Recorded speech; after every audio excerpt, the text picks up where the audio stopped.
मित्रों नमस्कार। अभी आप देख ही रहे होंगे कि भारत पाकिस्तान के रिश्ते इन आतंकियों के चक्कर में कितने बिगड़ते जा रहे हैं और स्थिति कितनी नेगेटिव होती जा रही है। साथ ही आप भारत के विपक्ष का, भारत के मीडिया का रवैया भी अभी आप देख ही रहे होंगे। विपक्ष में तो स्थिति है कि अभी एक साहबजादे तो गए थे जम्मू कश्मीर और वहाँ पर वो प्रण कराए, विदेश गए थे तो वहाँ जाकर भारत के चुनावों की बुराई करके चले आए। उसमें तो कई क्या कहा जाए कि अपनी अपने मानसिकता और अपनी अपनी योग्यता का यहाँ पर सवाल है। जिस कौन निज गौरव तथा देश के सम्मान का भी ध्यान है, नर नहीं पशु है निरा और मृतक समान है। तो ये तो आपको पता ही होगा। तो पशुता वाले लक्षण ही है कि देश की बुराई बाहर जाके करो, देश के सम्मान ही आपको नहीं है। और उन्हीं के एक दामाद कल बोल रहे थे कि भारत में हिंदू मुस्लिम करते करते वो आतंकी यहाँ से सीखे हैं हिंदू मुस्लिम करना, और उन्होंने हिंदुओं को बोल बोल कर मारा है। तो दामाद जी पहले देख लेते कि 20 जब सैनिकों का सर काट के ले गए थे तब क्या काट के ले गए थे, और कई बार पैंट उतरवाई गई है बाहर, वो भी किस बात को लेकर उतरवाई गई है। और अपने नाना ससुर उसके टाइम पे देख लेते भारत पाकिस्तान का जो विभाजन हुआ वो किस बेस पर हुआ है, तो थोड़ी सी अकल हो जाती। किसी एक बड़े घर में संबंध होने के कारण दामाद वहाँ का प्रधानमंत्री नहीं हो जाता, सिर पे बैठा के रखते हैं। इसका मतलब ये नहीं है कि दामाद उस घर का सर्वे सर्वा मुखिया हो जाए। तो थोड़ा सा अपने वचनों पे लगाम दो, बेहतर होगा, क्योंकि अभी समय देश की एकता का समय है और विपक्ष यहाँ अपनी रोटियाँ सेंकने में लगा हुआ है। और शत्रुघ्न सिन्हा भी कल ऐसा ही कुछ बक रहे थे। एक अब मुझे तो अच्छा लगता है, पहले बुरा लग रहा था बीजेपी ने क्यों बाहर किया, लेकिन अब लक्षण बता रहे हैं कि बीजेपी ने इनको सही बाहर किया। क्योंकि अभी दो दल ही मेन है, एक राष्ट्रीय दल है और एक राष्ट्र का विरोधी दल है जो विपक्ष में बैठा हुआ है। तो सारे विपक्षियों के रोज़ आप प्रवचन सुन रहे होंगे। मैं इस बात को लेकर आज वीडियो बना रहा हूँ कि इसमें भारत के लोगों को भयभीत होने की आवश्यकता नहीं है। कारण है मोदी की कुंडली बहुत भारी कुंडली है।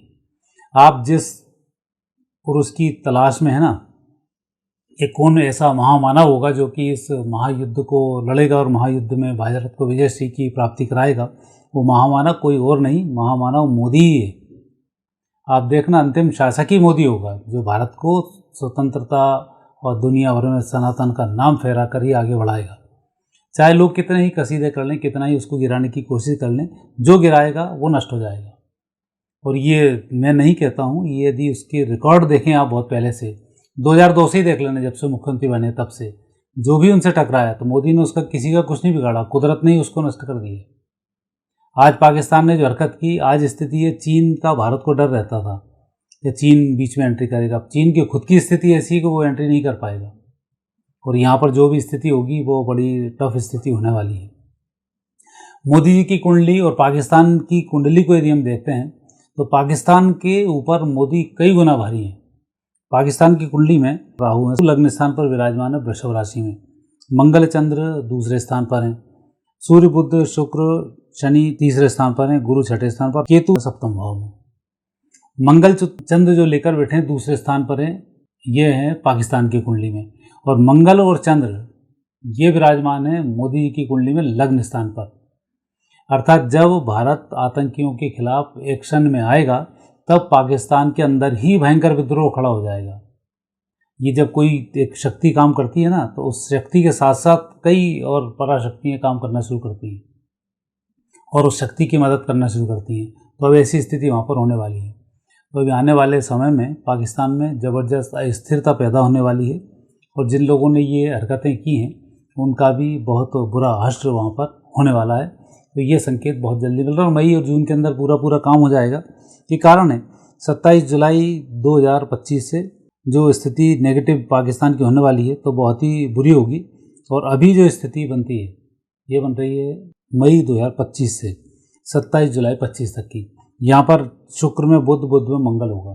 तो ये पाकिस्तान की कुंडली है, और इसमें जब शुक्र में बुध, बुध में मंगल है, और यहाँ पर स्थिति मंगल के कारण, बुध के कारण और शुक्र के कारण, शुक्र लग्न स्थान का स्वामी प्रथम, बुध मार्केश, मंगल मार्केश, और यहाँ तीनों का कॉम्बिनेशन सेट है पाकिस्तान की कुंडली में। तो इनका ठुकना तय है, वो किससे ठुकेंगे? जिसका मंगल पावरफुल होगा। मंगल किसका पावरफुल है?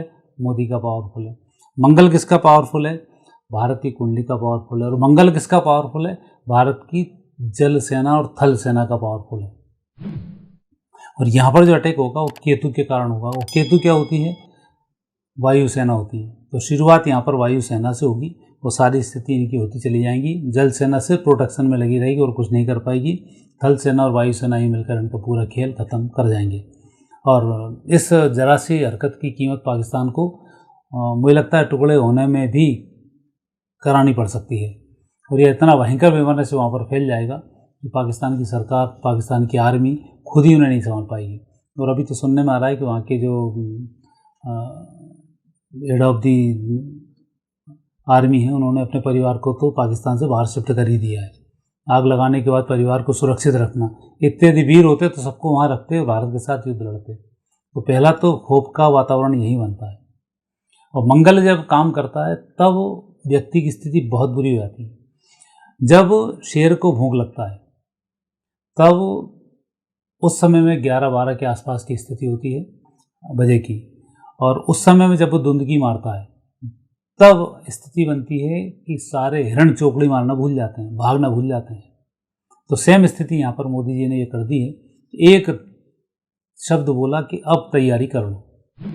अब पूरे पाकिस्तान के सेनानियों में सब में हड़कंप मच गया। सब चोकड़ी भूल गए करना क्या और क्या नहीं करना है। अब पूरे देशों की अपनी अलग अलग व्यवस्थाएं। आज से पहले कभी मैंने तो नहीं देखा 57-58 सालों में कि भारत के लिए कोई देश तैयार हुआ हो किसी बात को लेके। रूस के अलावा कोई, रूस भी बाद में आना शुरू हुआ है, मतलब वो उस समय वो भी गद्दारी कर रहा था। और अब देखो आप मोदी के समय में भारत से के पक्ष में कितने सारी, आधी से ज़्यादा दुनिया आ गई। आधे से ज़्यादा मुस्लिम देश भारत के साथ में आ गए। जबकि ये तो आतंकवाद को बढ़ाने के लिए फंडिंग सब किया करते थे। सारी फंडिंग रुक गई। तो एक जब बहुत अच्छा नेता घर में आ जाए तब स्थिति कुछ और होती है। पूर्ण बहुमत नहीं है, इसके बावजूद भी व्यक्ति के काम आप देखें तो ये जो पराशक्ति है ये फिर पीछे जुड़कर सारे काम करती हैं। जब भी युद्ध लड़ने के लिए भगवान राम निकले तो वानर सेना और नाना प्रकार के सब तैयार हो गए। मनुष्यों की हेल्प लेने की आवश्यकता ही नहीं पड़ी और इतनी सारी व्यवस्थाएं होती चली गई। तो जो शक्तियाँ काम करती हैं वो इसी प्रकार से काम करती हैं। तो मोदी जी के साथ जो शक्तियाँ अब काम कर रही हैं वो ही पाकिस्तान का सुपड़ा साफ करके ही छोड़ेंगी और स्थिति वहाँ पर नेगेटिव होगी। भारत की यदि आप कुंडली देखते हैं तो भारत की कुंडली में केतु लग्न स्थान पर, और अभी जो चंद्रमा में सूर्य में मंगल चल रहा है। चंद्र स्वामी है पराक्रम स्थान का, सूर्य जो स्वामी है वो सुख स्थान का है, मंगल जो स्वामी है वो सप्तम भाव का है। तो ये भी मार्गेश एक तरीके से बनता है। तो यहाँ पर युद्ध के संकेत देता है। खर्च होगा, ठीक है, जब लड़ाई लड़ोगे तो खर्च होगा ही होगा। लड़ाई लड़ोगे तो सैनिकों को बलिदान देना ही पड़ेगा। तो उन सब चीज़ें तो यहाँ पर रहती हैं। तो उसके लिए सोचोगे तो फिर युद्ध लड़ो ही मत। तो अब भारत की जो स्थिति वो भी यही बनती है। चंद्र में सूर्य मंगल है। 12 मई 2025 से 6 जून 2025 तक एक महीने ही बहुत पावरफुल रहेंगे और उसमें पाकिस्तान की दुर्गति होना शुरू हो जाएगी। उम्मीद है कि ये जो युद्ध के बादल हैं या तो जून 25 तक समाप्त हो जाएंगे और नहीं तो ये सितंबर 25 तक जाएंगे। और सितंबर 25 तक यदि गए तो पाकिस्तान के 3 टुकड़े सुनिश्चित हैं।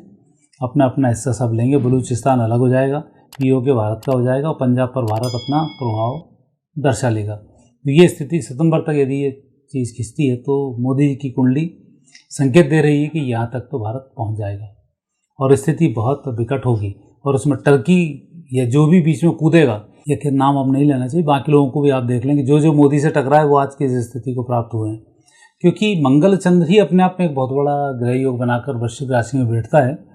नक्षत्रों का भी इसमें योगदान है और अन्य ग्रहों की स्थिति भी है जो एक महामानव उस कुंडली को दर्शाती है। तो उस दृष्टि से भी भारत के पक्ष में माहौल बेहतर है और इसमें बहुत अधिक तनाव पालने की भारतवासियों को आवश्यकता नहीं है। कारण है कि अभी तो यहाँ पर मीडिया कूदेगा, जो विपक्षी मीडिया है, पैसे उसको मिलेंगे तो वो शमशान घाट में जाएगा कि ताबूत कम पड़ गए, जूते कम पड़ गए और वहाँ पर सैनिकों के लिए स्थिति हो गई। ये पूरे एक नाटकीय तरीके से एक विवाद यहाँ पर खड़ा किया जाएगा जो विदेशी ताकतों के द्वारा, ताकि भारत के अंदर उत्पात खड़े हो सके। अभी देखा आपने मुंबई में आधे मुस्लिम तो पाकिस्तान के पक्ष में थे, और कहीं कुछ बहुत सारी जगह से नेगेटिव थे, और कई विपक्ष के तो बहुत सारे लोगों के कल इंटरव्यू देख रहा था, नाम मुझे याद नहीं कौन कौन थे, लेकिन सारे रिपोर्ट आप देखेंगे तो आपको मिल जाएगा कि ये कितने नेगेटिव चल रहे थे। तो ऐसा यहाँ पर विवाद बहुत तेज़ी से खड़ा किया जाएगा कि भारत के अंदर ही इस तरीके का विध्वंस पैदा हो जाए और भारत को नेगेटिव स्थिति का सामना करना पड़े। लेकिन कुदरत जो करती है वो सही करती है। इन सब लोगों का इलाज करने के लिए उसने योगी जी को भेजा है, और योगी जी ने उस इलाज को बढ़िया तरीके से अंजाम दिया, और आज उन्होंने एक सूत्र बता दिया कि इनसे कैसे निपटना है। हेमंत विश्व ने बता दिया इनसे कैसे निपटना है, उत्तराखंड के मुख्यमंत्री ने बता दिया इनको कैसे निपटना है, और इन सबके सरदार जो हमारे यहाँ, मैंने पहले एक वीडियो बनाया था, अमित शाह सरदार वल्लभ भाई पटेल के ही अवतार हैं। तो आप उनका जन्म स्थान देखें, आप उनकी मृत्यु स्थान देखें, आप उनके संतान का स्टेटस देखें, उनके कार्य की शैली देखें, तो आपको ये समझ में आ जाएगा। तो इन जो सबके सरदार हैं वो अमित शाह जी हैं। तो अभी देश पूर्ण रूप से सुरक्षित हाथों में है, और जिसको निपटना होगा वो फिर कुत्ते की मौत आती तो शेर की तरफ भागता है, तो बाकी सारे विपक्ष की स्थिति यही रहेगी। देश में अब अराजकता का माहौल फैलाने की कोशिश करेंगे, लेकिन ये सारे लोग एक के बाद एक नष्ट होते जाएंगे। ये स्थिति यहाँ पर बहुत क्लियर दर्शाती है। तो आने वाले समय में आप निश्चिंत रहें, भारत का कुछ नहीं बिगड़ने वाला है किसी भी परिस्थिति में। और आपको जो डर लग रहा है कि चीन ऐसा करेगा वैसा करेगा, कमेंट्स बहुत सारे आते हैं, कई फ़ोन आ जाते हैं, तो आप उसमें निश्चिंत रहें कि अब जो भारत की पताका फैल रही है 2032 तक अंजाम तक पहुँचे बिना नहीं रहेगी, और इसके बिना कोई हल भी संभव नहीं है। तो आप तो एक दृष्टा हैं, कर कुछ सकते नहीं हैं, तो आप देखें, भगवान का योग ध्यान करें, आप अपने जीवन को बहुत अच्छे से जीने का प्रयास करें, और बाकी जो स्थिति घटनी है वो मैंने ज्योतिष के अनुरूप आपसे अगले चरण की बात की। फिर आगे और क्या होने वाला है इसकी चर्चा मैं आगे आपसे फिर करता रहूँगा। अब मुझे आज्ञा दीजिए, नमस्कार।